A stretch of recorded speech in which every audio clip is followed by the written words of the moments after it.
আজকের থেকে ইনশাআল্লাহ ওই নৌকাকে যত বড় স্রোত আসুক, যত বড় ঢেউ আসুক, নূহ আলাইহিস সালামের সময় যেইভাবে ঢেউর উপরে এই নৌকা পার হয়েছিল, এই নৌকা যেভাবে স্বাধীনতা সংগ্রামে নেতৃত্ব দিয়েছিল, আমরা বলতে চাই এই নৌকা যে চলবে এই দায়িত্ব বিচ্ছিন্ন। তাদেরকে নিয়ে যারা হেঁটে হেঁটে ভোট চাচ্ছেন, আমি বিশ্বাস করি মানুষ আপনাদেরকে ভোট দিবে না। কারণ আজকের থেকে 3 বছর আগে সারা বাংলাদেশে এই বিএনপি নেতৃত্ব দিয়েছে, 69 গণঅভ্যুত্থানের নেতৃত্ব দিয়েছে। নারায়ণগঞ্জের প্রশ্ন আসলেই আমি দেখি নারায়ণগঞ্জকে কেউ কেউ সন্ত্রাসের শহর বানাতে চান। আমি দ্ব্যর্থহীন কণ্ঠে বলতে চাই, নারায়ণগঞ্জের মতো শান্তিপ্রিয় জায়গা কোথাও নাই। জাতীয় সংসদে স্বাধীনতা বিরোধী শক্তির বিরুদ্ধে কথা বলেছিলাম। ওসমান রাজনীতি করেছি, কিন্তু আমার পরিবার কিন্তু আমার বড় ভাই সেলিম ওসমান রাজনীতি করতেন না। মামলা দেওয়া হয়েছে। কই আমরা তো ক্ষমতায় এসেছি, আমরা তো কাউকে একটা ফুলের টোকা দিই নাই। আচরণ নিয়েও অনেক কথা অনেকে বলার চেষ্টা করেন। আমার নৈতিক বিজয় তখনই হয়েছে, আমি এই একটি প্রশ্নে খালেদা জিয়াকে কৃতজ্ঞতা প্রকাশ করতে চাই, যেই সম্মানের জন্য রাত্রে 12:30টার সময় উনি ওমানার প্রার্থী জনাব তৈবুর আলম খন্দকারকে চোখের উপহার শেখ হাসিনার কর্মী হিসাবে যে সার্টিফিকেট আমাকে দিয়েছেন। আওয়ামী লীগের পক্ষ থেকে বলতে চাই, যারা নির্বাচনে অংশগ্রহণ করছেন, বিএনপি সহ অন্যান্য রাজনৈতিক সংগঠন, আমরা আপনাদের পরিষ্কারভাবে আশ্বস্ত করতে চাই, নারায়ণগঞ্জের নির্বাচন অতীতের যে কোনো নির্বাচনের থেকে সুষ্ঠু, সুন্দর এবং আনন্দময় নির্বাচন হবে এবং এই নির্বাচনে জয়লাভ আমাদের হবে, আমাদের এই বিশ্বাস আছে। তবে যারা আগুন সন্ত্রাস করেছে, যারা গ্রেনেড মেরেছে, যারা বোমা মেরেছে, যারা জঙ্গিবাদ সৃষ্টি করেছে, আমি সাংবাদিক ভাইদের কাছে অনুরোধ করব, আপনাদের কাছে, আপনারা হলেন এই জাতির মুখপাত্র, আপনারা প্রতিটা সেন্টারে থাকবেন। সাংবাদিক ভাই আপনাদের সাক্ষী রেখে বলতে চাই, আওয়ামী লীগের পরিবার সবাই এক ছিল, সবাই এক আছে এবং সবাই এক থাকবে। আর বিএনপির প্রার্থীদের বলতে চাই, ধানের শীষ প্রতীক আপনাদের আর রাখা উচিত না, আপনাদের প্রতীক বদলান। আওয়ামী লীগের সকল পরিবার এখানে উপস্থিত আছেন। আমি শামীম ওসমান নির্বাচনে অংশগ্রহণ করতে পারছি না, তবে আমি তাও বলতে চাই, আমার বোন, আমার ছোট বোন আইভি যদি মনে করে যে ভাইয়া আপনাকে আমার পাশে দরকার আছে এবং আমার নেত্রী যদি নির্দেশ দেয়, আমি পরিষ্কার হয়ে বলতে চাই, আগামীকাল সকালে আমি পার্লামেন্ট থেকে পদত্যাগ করে আমার ছোট বোনের সাথে প্রতিটা ঘরে ঘরে যাব। আর যদি এই সুযোগ না থাকে, যেহেতু এই সুযোগ যদি আমার নেত্রী আমাকে না দেন, আমি পৌরসভার বাইরে বসে আমার নির্বাচনী কাজ করার অধিকার আছে। নির্বাচন বিধিতে কোথাও এটা বিধান নাই যে আমি বাইরে বসে কথা বলতে পারবো না। যদি এই বিধানই থাকে, তার টক শোতে বসে যারা বিভিন্নভাবে কথা বলছেন, সেটাও কিন্তু বিধান থাকতে পারে না। করি, আওয়ামী লীগ করবো এবং আওয়ামী লীগ মৃত্যুর আগ পর্যন্ত করব। এবং কথাটা শুনতে হয়তো খারাপ লাগবে, আমি আরেকটা কথা পরিষ্কার হয়ে বলতে চাই, আমরা যারা 75-এর পরে জন্ম নিয়েছি, আমরা কিন্তু ওয়ান মাস্টার ডগ। আমাদের নেত্রী একটাই, শেখ হাসিনা। ওনার ইচ্ছা, ওনার কাছে যেই ভালোবাসা আমরা পেয়েছি, স্নেহ পেয়েছি, ওনার জন্য যে কোনো ত্যাগ, যে কোনো তিতিক্ষা কাউন্সিলররা এসেছিল, আপনারা দেখেছেন সাংবাদিক ভাই এবং বোনেরা, যে আমি তাদেরকে সরিয়ে দিয়েছি। এই কারণে সরিয়ে দিয়েছি যাতে নির্বাচন বিধিটা লঙ্ঘন না হয়। এখন আমার মন চায়, আনোয়ার ভাই যাচ্ছেন, খোকন শাহ যাচ্ছে, বাদল যাচ্ছে, সব নেতারা যাচ্ছে আমার ছোট বোনের সাথে যে কাজ করতে। আগামীকাল থেকে আরো ব্যাপকভাবে যাবে। আইভির কি কাজ করবে আমার দেখার দরকার নাই। নারায়ণগঞ্জের প্রতিটা অলিতে গলিতে আগামীকাল থেকে আওয়ামী লীগের নেতাকর্মীরা মানুষের পায়ে হাত দিয়ে, তাদের কাছে মানুষের পায়ে হাত দিয়ে জননেত্রী শেখ হাসিনার নৌকার জন্য ভোট চাবে এবং সেই নৌকা ইনশাল্লাহ আমার বিশ্বাস নৌকার জয়লাভ অবশ্যই হবে। যেহেতু আমি আমার ছোট বোন আইভির সাথে থাকতে পারছি না উপস্থিত, সেই কারণে আমি চিন্তা করলাম, নারায়ণগঞ্জে একটি প্রসিদ্ধ দোকান আছে, এটার নাম হচ্ছে বিশ্ব রং।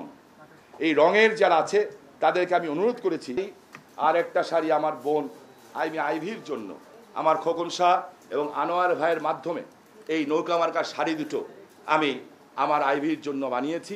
এই নৌকা মার্কার শাড়ি দুটো পরে আমার আইভি যখন বিভিন্ন এলাকায় যাবে, তখন সে বুঝবে যে আমার ভাইয়ের আমার সাথে না থাকলেও আমার ভাইয়ের দোয়া আমার সাথে আছে, এবং আমি বিশ্বাস করি সে এটা ফিল করবে। এবং আওয়ামী পরিবারে যা বিভেদ ছিল, আওয়ামী পরিবারে যা দ্বন্দ্ব ছিল, আজকে যারা আমাদেরকে চ্যালেঞ্জ দিয়েছেন, তাদের চ্যালেঞ্জের কারণে আমরা বলতে চাই, তাদের চ্যালেঞ্জের কারণে আমাদের জন্য সুবিধা হয়েছে, কারণ তারা যখন নৌকাকে আঘাত করে কথা বলেছে নৌকা ডুবিয়ে দিবে, নৌকা যখন ডুবানোর কথা বলে আওয়ামী লীগের কর্মীর পায়ের রক্ত তখন মাথায় উঠে এবং তারা তখন মুক্তিযুদ্ধের চেতনায় উদ্বুদ্ধ হয়। এবং আমরা মুক্তিযোদ্ধাদের সন্তান, আমরা জানি নৌকাকে কিভাবে নদীতে ভাসাতে হয়। 81 সনে মনির ভাইকে হত্যা করা হয়েছিল বিএনপির আওয়ামী লীগ অভিযোগে, সেই হত্যার বিচারও চাই।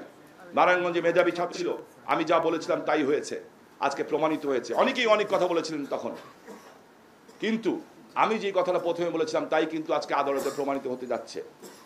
সেইখানে আমি একটা জিনিস বলতে চাই, আমরা নারায়ণগঞ্জে লক্ষাধিক লোকের সমাবেশ করেছিলাম। আমি কৃতজ্ঞতা জানাই, এখানে অনেকগুলি টেলিভিশন চ্যানেল আছেন যারা সেদিন লাইভ দেখিয়েছিলেন। আমাদের এই কথার পরেই আমাদের সরকার প্রধান মাননীয় প্রধানমন্ত্রীও কিন্তু ওই কনসেপ্টেই সারা বাংলাদেশে ভিডিও কনফারেন্স করেছেন। আমরা বিশ্বাস করি যে মানুষ একবেলা কম খেয়ে থাকতে ভালোবাসে, কিন্তু মানুষ চায় মাদক, সন্ত্রাস, জঙ্গিবাদ মুক্ত একটি এলাকায় বসবাস করতে। আমাদের সবার কনসাস হওয়ার সময় হয়েছে। কেন জনগণ আপনাকে ভোট দিবে যদি সৎ সাহস থাকে? আসে আইভি যে এই বক্তব্য দিয়েছেন, প্রমাণ কি? উনি তো কথা বললেন ঘরের ভিতরে, একটি অনলাইন পত্রিকাটা ছাপলো, আইভিকে একটা দিব এবং সেই শাস্তি হবে 22 তারিখের পরে। জয়লাভ করার পরে নেত্রীর কাছে যাব, আপনাদেরকেও বাইরে রাখবো, চিন্তা করেন না।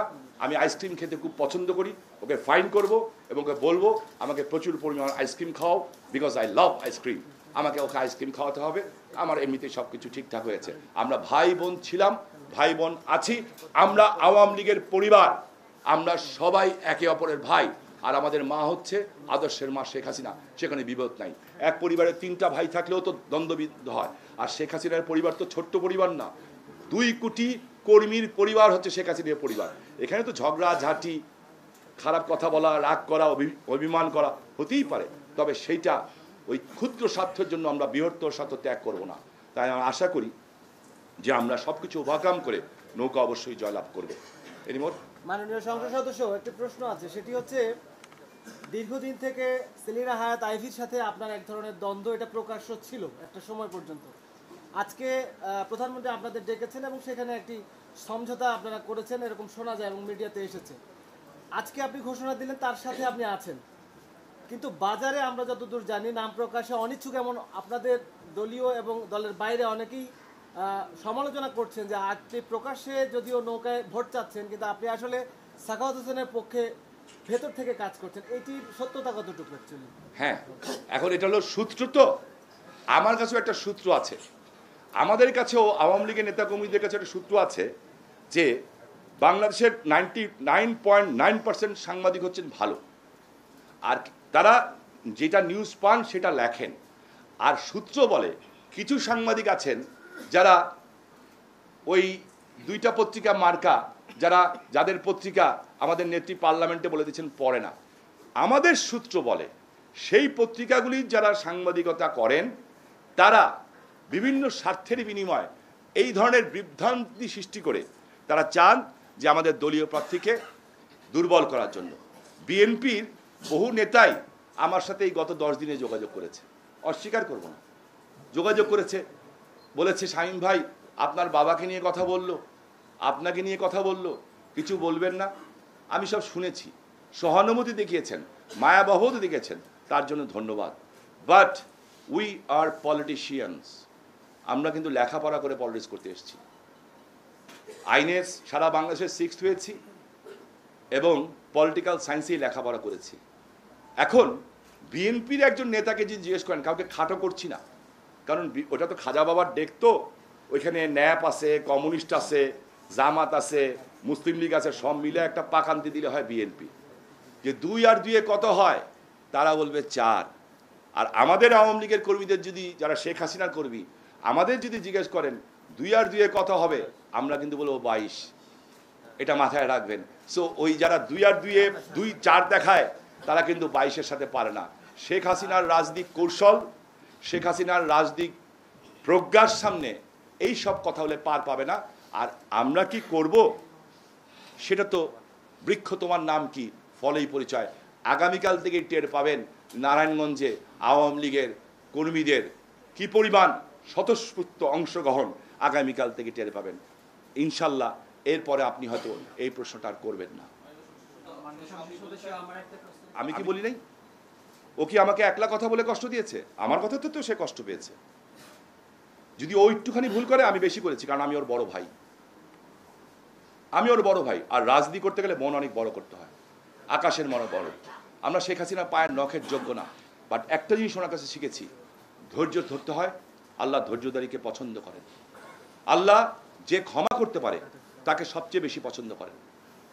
আইভির প্রতি আমার কোনো রাগ দুঃখ কিচ্ছু নাই, because she is my younger sister. আর তার চেয়েও বড় কথা হচ্ছে, আমার শেখ হাসিনা, আমার নেত্রী, আমার আদর্শ, আমার মা যে নির্দেশ দিয়েছেন, এর বাইরে কোনো চিন্তার অবকাশ আমার ছিলও না, আজও নাই, মৃত্যুর আগ পর্যন্ত থাকবে না, যতদিন রাজনীতি করি।